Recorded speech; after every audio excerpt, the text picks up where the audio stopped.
আসসালামু আলাইকুম। আমাদের একটা পেশেন্ট গতকালকে উনি আসছে, উনার থাকে মালয়েশিয়াতে। উনি সরাসরি আসছে। ওনার প্রবলেম ছিল যে ওনার পায়ুপথের ভিতর থেকে পুজের মতো আসতো, বাট উনি পায়ুপথের বাইরে হাত দিলে শক্ত কিছু অনুভব করত। তো এইটাই ছিল তার কমপ্লেন। গতকালকে আমার চেম্বারে আসে। উনি একজন মালয়েশিয়া প্রবাসী।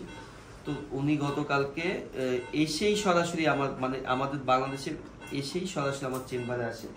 তো আমাকে দেখে, তো আমি চেক করে দেখি যে ওনার একটা ব্লাইন্ড ফিস্টুলা এবং অনেক বড় ফিস্টুলা, বাহিরের কোনো ওপেনিং হয়নি।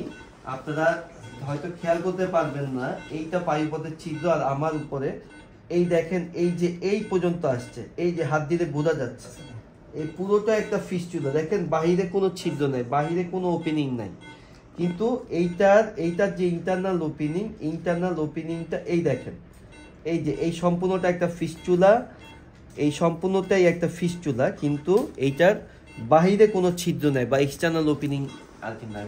এইটা ব্লাইন্ড ফিস্টুলা। উনার যখন ইনফেকশন হয় জায়গাটা ফুলে যায়, উনি চাপ দিলে পুজগুলো ভিতর দিকে আসে।